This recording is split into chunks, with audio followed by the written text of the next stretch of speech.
Well, hey, Gundam Maniacs, welcome to another episode of Gundam Explained. For this episode, I'm going to do a critique and reaction to F91, a Gundam movie that is not really connected to the rest of UC, even though it is set within UC. I just recently watched this with the supporters during our movie night. If you're interested in something like that, check out the links in the description below for the Patreon. We got movie night, exclusive podcasts, behind-the-scenes videos, tons of other stuff, and also check the link for the Discord. Lots of cool stuff going on in Gundam Explained, but let's get started. So Gundam F91, it came out in 91. It was made by the original creators, but the idea was to kind of leave behind the baggage of Amuro, Char, Zeon, etc., and just have a new threat, and that's what we get here. What's interesting about this is it was originally planned to be a series. Instead, it was shortened to a movie. A couple things from that is, while watching this movie, you do notice that it kind of moves through certain plot elements pretty quickly, and I'll touch on those when I come across it.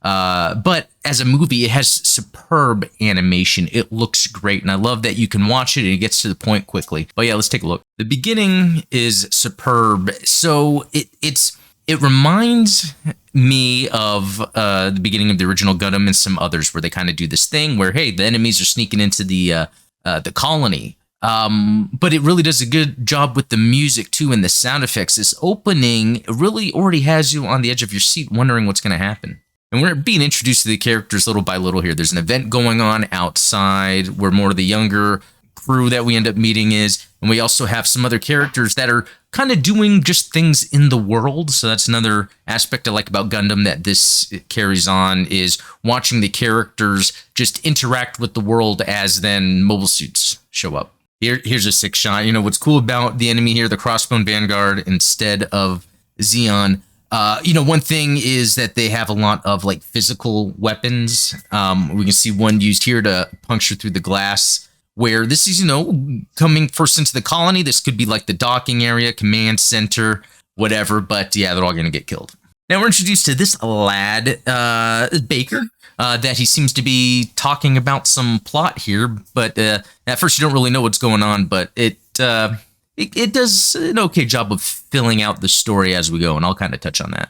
We're just seeing a crowd of people outside this event. They're doing some sort of date auction where you can bid on someone to go on a date with. So that's where we see like the main character, one of the main characters, Cicely Fairchild. But the other one that happens to be partaking in this event, Seabook Arno, is also a main character, but we're around their family and friends in this situation as well. And it doesn't take long after the movie gets started where an attack commences. There's destruction that's occurring within the populated area by the mobile suits and everything. So people are running for cover. You see people here running for safety. All right, here's a scene, and again, this is one of the greatest scenes in all of Gundam, in my opinion. This movie was one of the first I watched when I got into Gundam, so I didn't have the baggage of previous Gundam to really depend on. Just seeing when the destruction occurs in these Gundam movies, it's like part of the trope that Gundam does and Gundam does well, because it's like mobile suits having a battle amongst, a civilian population. Here we see these raptors fall apart. Now, what's key here really is just how good the animation is, that it really looks like these things are coming apart. Even a structure that may seem sturdy because you got the metal beams, the animation just does a great job of really making it look good.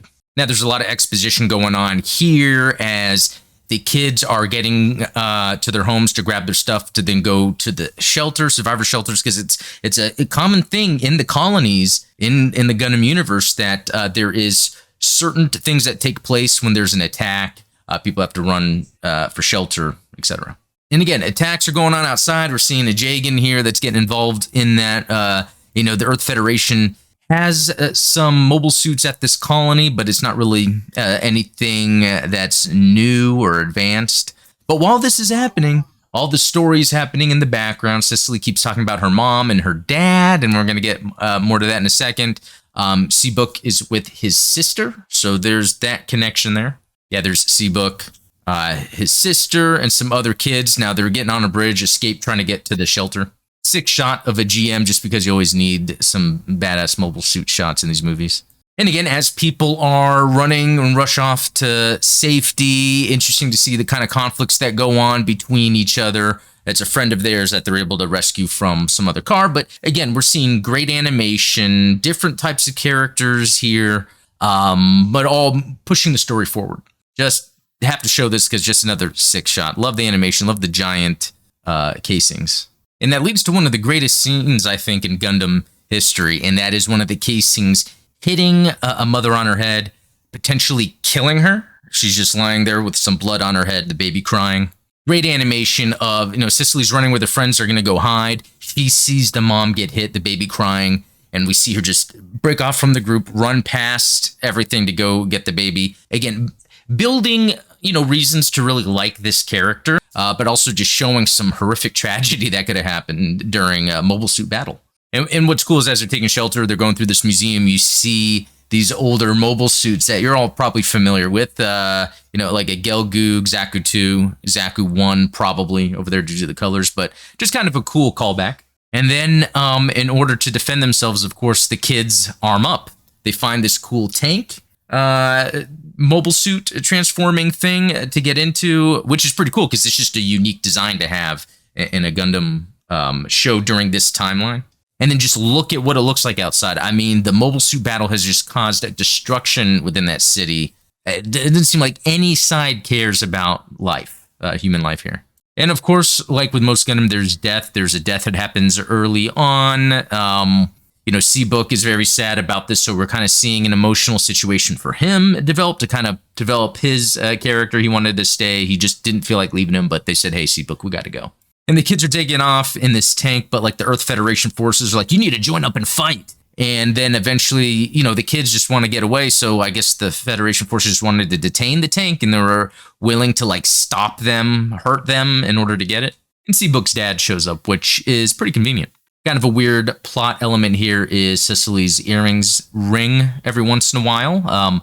It gets more into that later on. So Cicely's dad is caught up with her, telling her, hey, it's your time. You need to come back, rejoin the family, Cosmo Babylonia. So that's like the Zeon here. Within Zeon, they had their own mobile suits, but Cosmo Babylonia is utilizing Crossbone Vanguard as their former military. And so they show up to extract Cicely. Apparently she has a brother to go back to her dad, because the dad that is here is actually a foster dad that wanted to watch after her because her mom wanted to leave the royal family. But I guess this time with this invasion is really also to get Cicely back so she can claim the throne, maybe help motivate the people. That's kind of like the plan here, but she gets to meet her dad in all this. It's cool that we see them take off in this capsule to try to get to safety. It's just a neat other kind of in-universe Gundam thing to think about, because we think about these space colonies and emergencies. How could you get off or get on? There's been other ways that shows have shown it, but it's cool to kind of see this going on here. And also when they were down in that dock before they left in the colony, Cicely thinks Seabook got shot. So she's kind of concerned about that, even though she's being taken to go back to her family.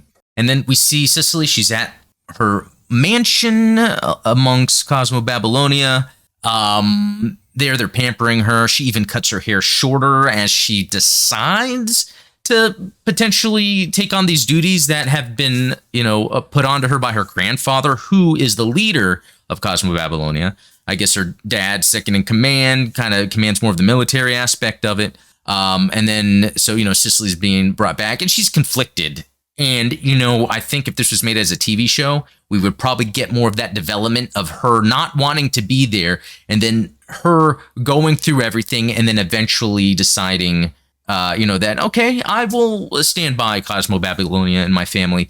And what they try to do with this to kind of make the viewers kind of quickly get through that is that her grandfather comes off very polite in the English dub. Is very good acting, and the way he even speaks about it as he wants someone to kind of be, like the royal family with like the queen, the royals, people look up to that. That's kind of what they're wanting Cicely to be for people. And I think she kind of gets it at that point. And because she was just caught up in this battle, doesn't know what else to do, she's like, okay, yeah, well, I'll go forward with this. Wow, look at the Crossbone Vanguard stuff. It's like Zeon. I love this stuff. And they've got her dressed almost like Char in a way. She's got that blonde hair, wearing red. And then we meet Iron Mask. So, You know, something I forgot to bring up, but there's a lot of Star Wars in this. Even though this is a lot of the original Gundam being retold, it does it with a flavor of Star Wars. You know, we've seen the masked villain before, but in this case, he's masked the whole time. Iron Mask, right? Not to mention the pretty much Star Wars music that's played through this. You know, I used to think that was a little strange to be like, why would they play Star Wars music here? But then I've since learned that there was music composed in 1917 that was the basis for a lot of what John Williams did for Star Wars, and I think it's called The Planets or something similar to that, which each song is based off of a planet, and it has that very orchestrated Star Wars feel to it. So yeah, if you haven't checked it out, search for that vague description I gave. And she even meets up with someone from Crossbone Vanguard that's there to kind of support her. Really cool acting of this character, the voice acting. I kind of like this character. You don't see too much of him, unfortunately, because it's just a movie instead of a series, but he probably would have had some pretty cool story to go along with him. But Cicely wanted to go back to where she thought she saw Seabook getting shot and wanted to see if he was okay, and he wasn't there. Sick, look at this. We get a rollout of some mobile suits looking cool from Crossbone. Potatoes? Okay, so we're seeing the inside of this bridge, but it's angled, and there's a reason for that. You know, the people that have escaped have found the Earth Federation ship to escape to, and they're kind of hiding out, looking for any volunteers possible. So this kind of goes back to classic Gundam, where we've got this ship, where we've got a crew, we've got a bunch of kids that are there to help, and we've got even younger kids running around that people are annoyed by. Very, very much what you expect from Gundam, and I'm not complaining. And, you know, as they're on this ship, you know, the mechanics are, you know, working on things. And then, you know, Seabook comes up here. He's like, oh, look at this mobile suit. Oh, my mom designed this and it's a Gundam. Fantastic. It's kind of funny.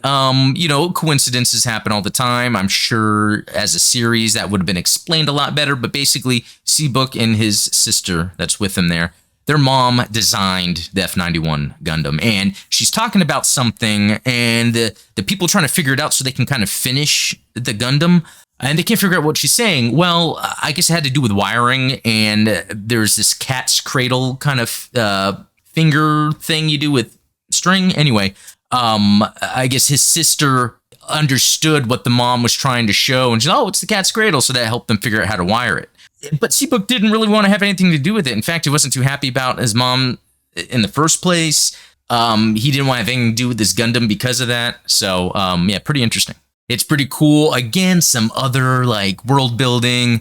We're seeing these, like, little robots with the paint rollers that are, like, moving forward and back, and then it zooms out, and they're, like, painting the Cosmo Babylonia symbol, potentially on their colony. And I like that. I kind of like how the world building is also like just showing world building. It's like world building within world building. Reminds me of that old meme with like the Wii U looking out the window. But you know what? In this case, she is with Cosmo Babylonia because she's there now. But she's like wondering like where her friends at. Her dad, their family's part of this, but she's uncertain about everything. But she just wishes she could be with her friends. Okay, this whole scene is cool. Look at the design of the mobile suit over there, how evil that looks. It's like a evolved Xeon helmet, but this is also very Star Wars-y. This is where it starts that Imperial March music. We start seeing the mobile suits deploy from the ship. I mean, sick stuff is happening here. And this character's cool. She's pretty cool, even though very little is with her, and she has this small arc. Again, in a TV series, we would have got more of her. Here we go. Seabook is in the cockpit of the F91. Something's going on here, don't you think? And, you know, I like how gender neutral this movie is because it sits a good 5 seconds just looking at Seabook's behind. All right, and here we go. An attack commences. The only person that can save the day, of course, is Seabook. So he's like, hey, I'm the one that's going to pilot this, right? My mom designed it. And that's how it works, right? Well, what's pretty cool is they show him stumbling, trying to get up. But they talk about how the machine will do things automatically. Even going when he goes toward the gun, it automatically reaches for it. Again, I like how in the Gundam universe, they have a lot of things described for the technology to make sense, if you can get over it making sense in the first place. And then we get to see an awesome battle with the F91. And kind of a common trope comes up here. So he kills two suits, and then there's a look of like devastation or loss on his face. Like he just realized what he did. And cut to next scene. Really, just it's kind of jarring, but he's just standing in front of the bakery that I guess Cicely's dad owned. I don't think he completely knows what's going on yet, and so he's just trying to figure it out, right? So he got to safety, got his sister to safety. Now he knows he can pilot an F91. Fought some guys off so he can fend them off. Now he's doing the investigation. What happened to Cicely? And it turns into like a James Bond plot. Is he sneaking? No, it's like Hitman, right? Because he gets the uniform. He pretends he's doing other work. No, but he gets in to find her and he wants to talk to her. And he's like, I don't know what to do. And, and he's then seeing what's going on with her. It's a very interesting scene here because even though he sneaks into the property, which is pretty risky to see her, it's found out. And so they go rushing to her room, but he gets out on time. This was a way for the characters to meet up, I guess, to move the plot forward so that he has an idea of what's going on with her and she has an idea of what's going on with him. Because they do an interesting little ceremony thing like Xeon would normally do. Yeah, so, I mean, even though there's not Xeon in this, Cosmo Babylonia is certainly being Xeon here. And what's interesting, Seabook is still around as they're doing this little ceremony and he's just kind of out. I guess he stumbles across his dad. His dad just happened to be there, and his dad's like, quick, come with me. And then they get into a van, and then they rush around, and then they start getting chased, and then he dies. Pretty sad, but at least Seabook's got his F91. And I gotta say, the crew is pretty cool. Again, wish we had more time with them. And then there's a bunch of family drama going on, because that's her, like, foster dad, and then that's her mom, and then, there's some family drama. It's kind of interesting to get an idea of what's going on with each family member, but it's not, like, super necessary. All right, and another thing that's interesting about this movie that was touched on in previous UC is the new type aspect, right? And really with F91, I tend to forget how much the new type aspect is really spoken about. When it's figured out that Seabook can pilot this F91, I guess on one hand with the audience, it's like, what, your mom built it and what, you can pilot it?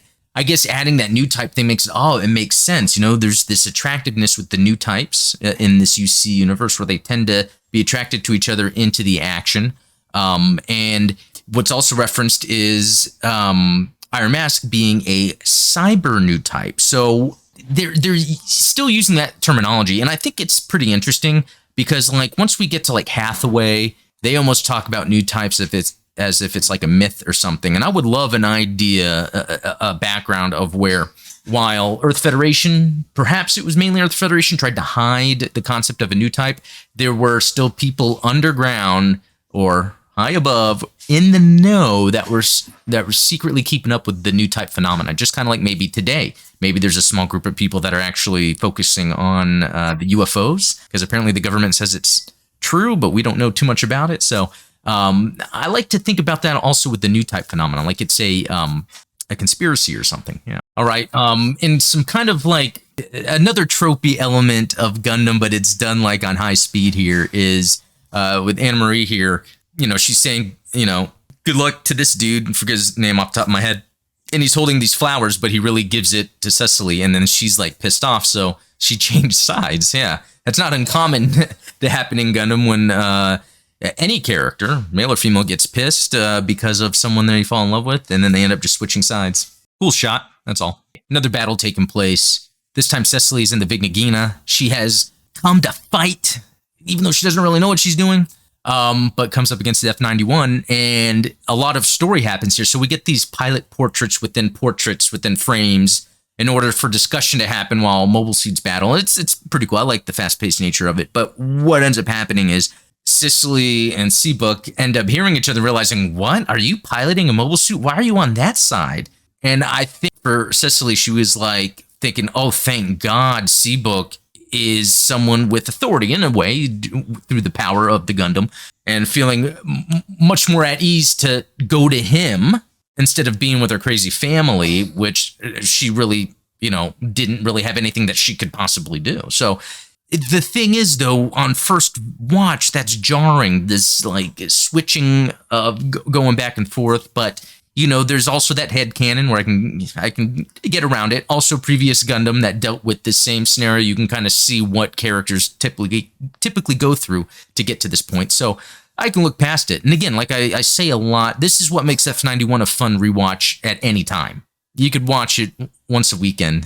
Have I really done that? Because it's that fast-paced, good animation, even if the story makes some logic leaps. But if you know Gundam, you get it. And very interesting that Seabook's mom shows up. It could be, they show her riding around in the city on a bike, and it could be that just where this ship was close to where it was docked to the warehouse that it was being worked on. So that could make up for, how quickly she was able to be there, see what was going on, and join up. But I guess it gives some interesting depth between Seabook, his sister, and his mom, just to add some more character elements. So as the story progresses, we've now got Cecily with Seabook. We've got these crazy spinning saw blades that are like tearing the place up. Look at this sad GM that already lost his arm. He's like, well, there we go. It's the end here. Kind of a crazy weapon in a way. It almost seems like it's too much, but it is still kind of interesting, and it kind of elevates the risk that's occurring. Just a cool shot, because this guy, he's a baddie. He's becoming even more of the baddie, because I guess if you think about it, both of the girls that were working under him that he may have been interested to totally fled and went to another side. Hey, just a cool shot. That's all that I'm saying here. What is this? Is it a mobile armor? No, but it is the crazy bad guy ship, mobile armor pretty much. The Reflexa, I think, Reflecia. I'm just doing that off memory. But this is like a psycho system, right? Because we're going to see Iron Mask sit in it, but he's got all of these wires, and it looks really cool. It's almost like what you would see, I don't know, from like Narrative or even 0079, I guess Lala Soon, in it where they had that certain helmet they had to have on in order to operate it. Well, this is like where you don't see the helmet, you just see the wiring. It kind of adds to that. This is supposed to be something special. There we go with all those little tendrils. It's almost like the Predator. Yeah, and this thing, it's almost like a squid. It has these tentacles going flying out, but now the F91 is using its, super crazy mode. You got the shoulders that the things come out, everything lights up. It's like it's after flash or after image. Yeah, that's right. The Gundam's always got that stuff. Explosion. After the battle, Cecily is missing. They're like, where is she? He jumps out of his mobile suit and just goes into the direction she thinks she is in. And he meets up with her. And, it's kind of a sweet little happy ending. Yeah, cool shot there. Seen the little rescue boat ship, the F91, and then Seabook and Cecily. Kind of like a happy ending, right? And so that's about it with F91. We don't really get much more from that. Anime-wise, of course not. But in the manga universe, they do have some follow-ups. There is the Crossbone manga, which... What happens after this? So think about that. Cecily is with Cosmo Babylonia. I guess they got defeated, but she takes over the Crossbone Vanguard. Seabook joins the Crossbone Vanguard. This is where we get the Crossbone Gundam. And that's just a whole other story for a whole other time. But you know what? F91 is a great Gundam movie, especially if you already know. It's weird. I watched this when I didn't know Gundam that well, and I loved it. Knowing Gundam more, I love this even more, because it's almost like a one of those like guides or I guess for a Gundam story, but it's like a movie that contains all those tropes, fast paced, gets to the point, has mobile suit action, has great animation, and I like the characters even though we don't get too much time with them. So anyway, curious what you all think about F91. I think it's awesome. Again, we watched it with the supporters as a group for movie night, and we'll have another movie night soon. Actually, I got to get to scheduling that here shortly, but if that's something you're interested in, check the links to the Patreon. I might even do a little vote on the next movie night. But anyway, yeah, let me know what you think in the comments below, and we'll talk later.